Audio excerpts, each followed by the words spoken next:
इस बहुत ही मजेदार कहानी की शुरुआत होती है कैथरीन नाम की एक लड़की को दिखाते हुए। कैथरीन ऐसे स्कूल में पढ़ा करती थी जहां पर रिलीजियस और नॉन रिलीजियस स्टूडेंट को पढ़ाया जाता था। इस पूरे स्कूल के मैनेजमेंट कैथलिक कम्युनिटी के होते हैं, तो वो उसे ज्यादा प्रेफर किया करते थे। अब हमें यहाँ पता चला कि कैथरीन को कुछ सपने आ रहे हैं। इस सपने के अंदर वो देखती है कि अपने फादर और मदर के साथ वो बाहर जा रही है छुट्टियों पर, लेकिन अचानक उनकी कार का एक्सीडेंट हो जाता है और उसकी मदर उसके अंदर ही मारी जाती है। ये बहुत ही बुरा सपना कैथरीन ने देखा था, इसीलिए वो तुरंत ही उठ गई। जिसके बाद वो जाकर कैलेंडर पे क्रॉस करती है और एक डेट पर लिखा था मॉम एंड डैड से मिलने का दिन। बात ये थी कि उनके स्कूल की छुट्टियां चालू होने वाली थी और हर एक पेरेंट्स अपने बच्चों को लेने के लिए वहां पर आने वाले थे। कैथरीन भी बहुत ही ज्यादा एक्साइटेड थी कि वो अपने मदर एंड फादर के साथ रहने जाएगी इतने समय बाद। लेकिन यहाँ पर फादर ब्रायन को पता चला कि कैथरीन के मदर एंड फादर नहीं आ सकते किसी पर्सनल रीजन की वजह से, तो वो जाकर कैथरीन को बताते भी हैं। कैथरीन इस बात से बहुत ही नाराज हो गई क्योंकि वो अपने मॉम एंड डैड का बहुत समय से वेट कर रही थी। हर बच्चे के मॉम एंड डैड वहां आते और उन्हें लेकर जाते, सिवाय कैथरीन के,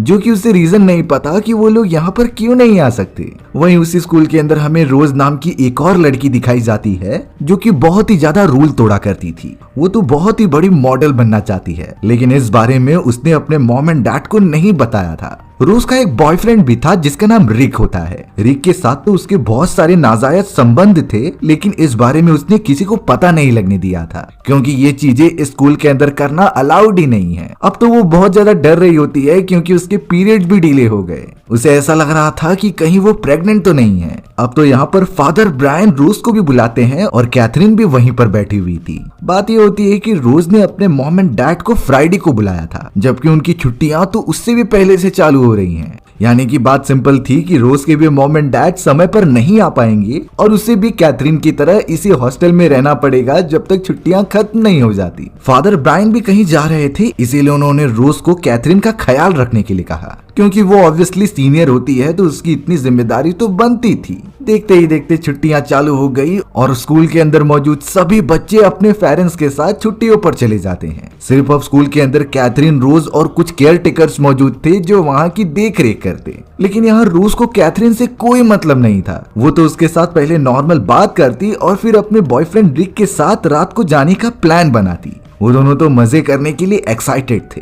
रोज तो यहाँ पर रात को तैयार हो रही होती है अपने बॉयफ्रेंड के साथ जाने के लिए, लेकिन वो कैथरीन को सिर्फ एक बात बताकर जा रही थी कि वो दोनों जो केयर टेकर हैं उन दोनों के बाल नकली हैं। वो दोनों विग पहनते हैं और किसी रिचुअल के कारण उनके बाल चले गए। कैथरीन यहाँ नहीं समझ पा रही थी कि वो अकेले यहाँ पर रहकर क्या करेगी, बट रोज इन सारी चीजों के बारे में बिना कुछ सोचे अपने बॉयफ्रेंड रिक के साथ निकल पड़ती है नाइट आउट के लिए। और अब वो रोज के कमरे में जाकर उसके अलग अलग सामानों को हाथ लगाकर देखने लग जाती है। कैथरीन को कुछ नहीं समझ रहा था कि अकेले वो इस पूरे स्कूल के अंदर क्या करे। रोज तो अपने बॉयफ्रेंड के साथ कई दिनों तक बाहर ही रही जब तक फादर ब्रायन वापस नहीं आ जाते। लेकिन सारे मजे करने के बाद रिक रोज को वापस छोड़ने के लिए आ जाता है उसके स्कूल के अंदर। रोज अपने बॉयफ्रेंड को बाय कहकर वॉशरूम में आती है, पर अचानक उसे किसी की चिल्लाने की आवाज आने लगी। ये आवाज तो किसी इंसान की लगी नहीं रही होती। वो लगातार उस आवाज को पीछा करते चली जाती है और बेसमेंट में पहुंचती है, पर उसने वहां पर देखा कि कैथरीन बैठकर किसी टाइप का रिचुअल परफॉर्म कर रही है जो बहुत ही ज्यादा खतरनाक लग रहा था। और ऐसा प्रतीत होता है कि उसके ऊपर किसी ने जादू कर दिया है और वो किसी के कंट्रोल में है। रोज ये चीज देखकर बहुत ज्यादा डर जाती है और सीधा अपने कमरे में भाग जाती है। हमें तो अब दूसरी तरफ जोन नाम की एक लड़की दिखाई गई। जोन तो बहुत ही ज्यादा डरी हुई होती है क्योंकि उसे अजीब तरीके के फिगर्स हॉन्ट किया करते थे। दरअसल कुछ समय पहले वो एक मेंटल असाइलम में मौजूद थी। उसकी दिमागी हालत खराब होने के कारण उसे वहां पर एडमिट किया गया था और वो तो अपने बॉडी पर से असाइलम के टैग को भी हटा देती है ताकि कोई भी उसे देखकर ये जज ना करे कि उसका मेंटल कंडीशन ठीक नहीं है। जून को तो एक प्लेस की तरफ जाना था जिसके लिए वो एक बस स्टॉप पर जाकर बैठती है, तभी अचानक वहां पर बिल नाम का एक आदमी आ गया था। बिल तो जोन से पूछता है कि आखिर तुम्हें कहाँ जाना है। जोन उसे प्रॉपर लोकेशन बताती है, जिसके बाद बिल उसे जवाब दे रहा था कि तुम चाहो तो हमारे साथ आ सकती हो, हम तुम्हारे लोकेशन से होकर ही जाएंगे। जोन भी उनके साथ बिना कुछ सोचे समझे चली गई। बिल की वाइफ लिंडा भी कार में मौजूद होती है जो कि जोन का अच्छी तरीके से ख्याल रख रही थी। अब हमें जॉन को दिखाया गया जो कि एक होटल रूम में सोई हुई थी। दरअसल उसे बिल की कार में ही नींद आ गई थी, जिसके बाद बिल और लिंडा ने मिलकर उसे इस होटल में लेकर आ गए। जॉन की जब आंखें खुलती हैं तो शावर लेने के लिए वॉशरूम में चली गई। तभी हमें जॉन के कंधे पर एक चोट का निशान दिखाया जाता है जो बहुत ही गहरा था। उसी मोमेंट पे जॉन को कुछ विजन आते हैं। वो एक आदमी को देख रही थी जो कि उसे मारने की कोशिश कर रहा था और भागते हुए एक पुलिस ऑफिसर ने उसके कंधे पर गोली चलाई होती है, जिसका निशान आज भी उसके कंधे पर मौजूद था। जॉन तो अब सारी तैयारी करके सीधा बिल के पास चली गई और उससे कुछ बातें करने लगी। वहीं हमें दूसरी तरफ रोज और कैथरीन को दिखाया जाता है, जहां रोज कैथरीन के पास आकर कहने लगी कि आखिरकार तुम उस बेसमेंट में क्या कर रही थी। कैथरीन इस बात का ज्यादा कुछ जवाब नहीं देती है और सिर्फ इतना बोलती है कि मेरे पेरेंट्स मर चुके हैं और वो कभी नहीं आएंगे। ये कैथरीन तभी बोल रही थी जो अपने विजन में देखा था। बट रोज कैथरीन को समझाती है कि ऐसा कुछ भी नहीं है, तुम पॉजिटिव सोचो और वो तुम्हें लेने के लिए जरूर आएंगे। एक तरीके से कैथरीन को रोज की लाइफ बहुत अच्छी लगती है, क्योंकि वो सभी से झूठ बोलकर अपनी लाइफ एंजॉय कर रही है। बट रोज ने तो फिलहाल के लिए कैथरीन को सुला दिया था और आराम करने के लिए कहा। पर थोड़ी देर में रोज जब वापस कैथरीन के कमरे में आती है तो वो एकदम से तड़पने लगी और कैथरीन की बॉडी अनजान तरीके से मुड़ने लग जाती है। देखकर ये साफ लग रहा था कि कैथरीन को किसी ने पॉसेस कर लिया है और वो बहुत ही खतरनाक तरीके से उसे टॉर्चर कर रहा था। इसीलिए वो मदद मांगने के लिए चली जाती है। अब यहाँ जॉन तो उस बिल नाम के आदमी से ये पूछने लगी कि आखिर तुम मेरी मदद क्यों कर रहे हो। कोई अनजान आदमी इस तरीके से किसी की हेल्प नहीं करता। तब जाकर बिल जॉन को ये बताता है कि तुम जब बस स्टॉप पर मौजूद थी तो मुझे किसी की याद आने लगी और मैं गॉड में बिलीव करता हूँ, तो सभी की मदद करना मेरा फर्ज बनता है। इसी वजह से मैंने तुम्हारी मदद की। पर जॉन साफ कहती है कि मुझे गॉड में बिलीव नहीं, मैं उनके किसी भी उसूलों को फॉलो नहीं करती और अपने हिसाब से जिंदगी जीती हूँ। तभी बिल एक सच्चाई बताता है और जॉन को एक फोटो दिखाता है जो और कोई नहीं बल्कि रोज होती है, जिसे कि हम दूसरी जगह पर देख रहे थे। बिल के रोज नाम की ये बेटी तो 10 साल पहले मर चुकी थी। तब जाकर हमें रियलिटी रिवील हुई कि इस पूरे सीन में 2 टाइमलाइन दिखाए गए हैं। एक जॉन और बिल जो कि अभी प्रेजेंट टाइम पर जी रहे थे, और वहीं रोज और कैथरीन का जो कि 10 साल पहले की बात होती है। यानी 10 साल पहले के उस समय में रोज अभी तक मरी नहीं होती। पर इसके पीछे का गहरा राज क्या है ये हमें कुछ समय में पता चलेगा। बिल तो जॉन को कहता है कि तुम जल्दी से तैयार होकर नीचे आ जाओ, जहाँ पर हम डिनर करेंगे। अब हमें पता चलता है कि जॉन जिस मेंटल असाइलम में थी उसने एक नर्स को जान से मार दिया और उसकी आइडेंटिटी चुराकर वहां से भाग गई थी। यानी कि सिक्योरिटीज और पुलिस वाले भी अभी भी जॉन का पीछा कर रहे थे। जब जॉन बिल के पास एक ऑफिसर को देखती है तो वो अपनी प्रोटेक्शन के लिए एक चाकू भी उठा ले रही थी, पर वो पुलिस ऑफिसर चले गया था और बिल के साथ डिनर करने के बाद वो वापस कार की तरफ बढ़ने लगे ताकि अपनी लोकेशन तक पहुंच सकें। जॉन जब गाड़ी में बैठती है तो लिंडा वहीं पर मौजूद थी। लिंडा ने उससे पूछा कि आखिरकार विल ने तुमसे क्या कहा है। जरूर उसने तुम्हें अपनी बेटी जैसा समझा होगा जो कि तुम्हारी मदद करने के लिए उत्सुक है। बट एक सच्चाई थी कि बिल यही सारी चीजें हर मिलने वाली लड़की से करता था। जरूर वो कुछ छुपा रहा है जिसने कि अभी तक तुम्हें कुछ बताया नहीं है। जॉन को तो अब बिल से डर लगने लगा था जो एकदम सीधा साधा दिखता है। अब यहाँ 10 साल पहले का वही सीन दिखाया जाता है जहाँ पर रोज और कैथरीन एक साथ रहा करते थे। जहाँ पर रोज और कैथरीन स्कूल के अंदर सिर्फ अकेले थी कुछ सिस्टर्स के साथ। रोज तो यहाँ पर लास्ट टाइम काफी चौंक गई कैथरीन की उस हरकत की वजह से, और तब से ही वो उसके ऊपर नजर रखे हुए है। उसने ये बात उन दोनों सिस्टर्स को बताई, पर वो सिस्टर्स रोज की बातों पर बिल्कुल भरोसा नहीं कर रहे थे।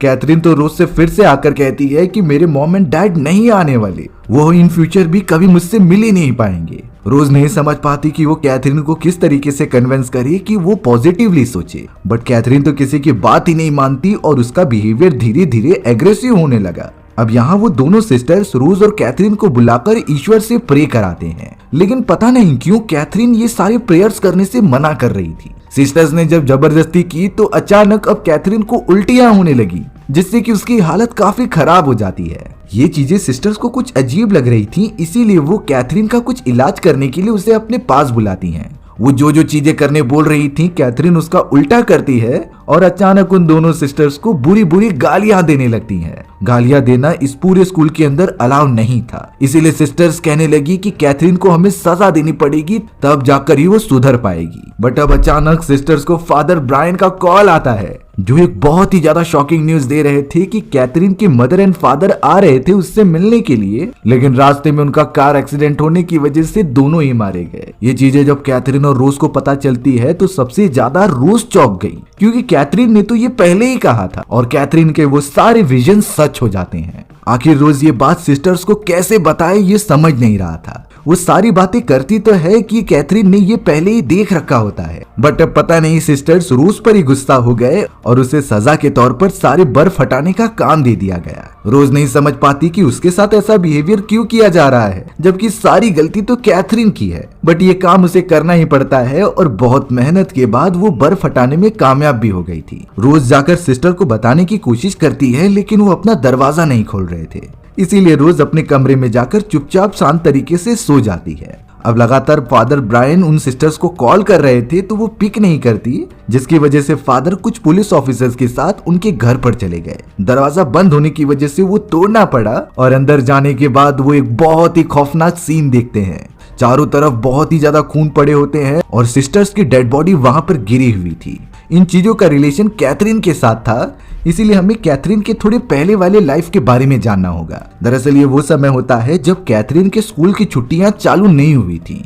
कैथरीन तो उसी समय से बहुत ही ज्यादा अकेली रहने लगी थी। उसे अपने मॉम एंड डैड से मिलना था और वो उनका बहुत ही बेसब्री से वेट भी करती है। अब हमें कैथरीन को बात लेते हुए दिखाया गया, जिसके सामने अब 2 सिंग वाली एक परछाई आती है। ये कोई और नहीं बल्कि एक डेविल था, जो कि कैथरीन को प्रोसेस करने की कोशिश कर रहा होता है और शायद वो अपने मकसद में कामयाब भी हो गया। उस मोमेंट के बाद से ही कैथरीन को हर जगह पर डेविल ही दिखाई दे रहा था और जो कॉल उसे आया था कि उसके पेरेंट्स नहीं आएंगे, वो इसी डेविल की आवाज थी।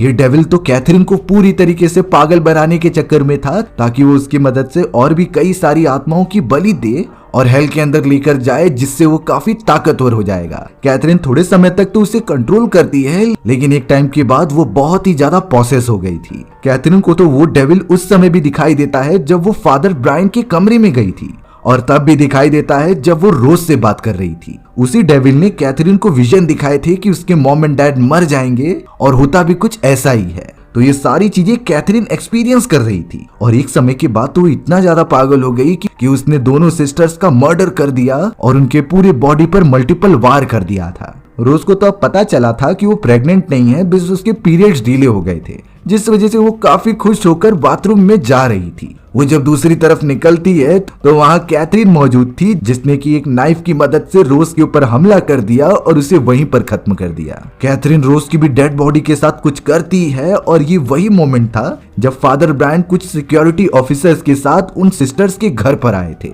वहां पर तो सिस्टर्स के साथ रोज की भी डेड बॉडी थी, इसीलिए अब उनमें से एक पुलिस ऑफिसर सारी जगह की छानबीन करने लगा। तो वो देखकर एकदम चौंक गया, क्योंकि वहां कैथरीन तीनों लोगों के सर को काटकर कोई रिचुअल कर रही थी। ये उसी खतरनाक डेविल का काम होता है जो इस छोटे बच्चे का यूज करके कर रहा है। सिक्योरिटी ऑफिसर तो कैथरीन को अपना चाकू फेंकने के लिए कहती है, लेकिन कैथरीन का चेहरा एकदम से लाल पड़ चुका था और वो बहुत ही जोर से चिल्लाने लगी, जिस वजह से सिक्योरिटी ऑफिसर को अपनी प्रोटेक्शन के लिए शूट करना पड़ा। बेचारी कैथरीन वहीं पर मारी गई। लेकिन जब वो सिक्योरिटी ऑफिसर कैथरीन के पास जाता है तो वो पूरी तरीके से मरी नहीं हुई थी, इसीलिए अब कैथरीन को पूरी तरीके से पागल घोषित कर दिया और उसे मेंटल असाइलम में ट्रांसफर कर दिया गया था। तब हमें पता चलता है कि 10 साल बाद जून नाम की वो लड़की जो कि बिल और उसकी वाइफ से मिल रही थी, वो कोई और नहीं बल्कि कैथरीन ही होती है, जो अब बड़ी हो चुकी है। उसने अपनी आइडेंटिटी चेंज करके जॉन नाम रख लिया था, जिससे कोई भी उसे पहचाने ना और उसके पीछे ना आए। यहाँ प्रेजेंट टाइम में कैथरीन यही सोचने लगती है कि जरूर रोज के मॉम एंड डैड से मिलने के लिए उसके पीछे कोई रीजन रहेगा, और शायद इसमें डेविल का ही हाथ है जो चाहता है कि वो उसके पास वापस आ जाए। दरअसल ये बात तब की होती है जब कैथरीन के बॉडी पर वो डेविल हावी हो चुका था, और फादर ब्रायन को जब ये पता चला तो वो उसका रिचुअल करने के लिए आ गए। उन्होंने अपने सारे मंत्रों का जाप करके डेविल को उसकी बॉडी से बाहर निकाल दिया, जो डेविल सीधा वहां से चला जाने लगता है। बट इतने समय तक कैथरीन के बॉडी में रहने के कारण कैथरीन को उसकी आदत लग चुकी थी। वो तो डेविल से कहती है रुक जाने के लिए, पर वो नहीं रुकता। इसीलिए इस मोमेंट पे जाकर कैथरीन को लग रहा होता है कि वो डेविल वापस आना चाहता है और रोज के मॉम एंड डैड की बलि देने से उसमें कुछ सुधार आएगा। इसीलिए कैथरीन बिल्कुल भी नहीं सोचती और सीधा जाकर बिल और उसकी वाइफ को जान से मार देती है। उसने फिर उन दोनों का गला काट लिया और सीधा उसी जगह पर चली गई रिचुअल करने के लिए। सारी विधि फॉलो करने के बावजूद भी वो खतरनाक डेविल वापस नहीं आता, यानी वो हमेशा हमेशा के लिए दूर चला गया है। कैथरीन जब अपने पास्ट एक्सपीरियंस और अभी जो उसने किया वो उसके बारे में सोच रही थी तो उसे काफी ज्यादा बुरा लगता है। एक तरीके से वो एक मर्डरर बन चुकी थी जो किसी शैतान के कहने पर कुछ भी कर सकती है। कैथरीन बहुत ही ज्यादा रोने लगी और अब वो खुद को माफ ही नहीं कर पा रही थी इन चीजों के लिए जिससे कि उसकी पूरी लाइफ ही हेल बन चुकी होती है। और हमारी ये खतरनाक कहानी यहीं खत्म हो गई। सो व्यूअर्स, आपको ये स्टोरी कैसी लगी कमेंट सेक्शन में बताना भूलना मत। और अगर आपको मेरा एक्सप्लेनेशन 1% भी अच्छा लगा होगा ना तो वीडियो को लाइक एंड चैनल को सब्सक्राइब जरूर कर देना। मिलते हैं इसी तरीके की मजेदार वीडियोस में, तब तक के लिए बाय बाय।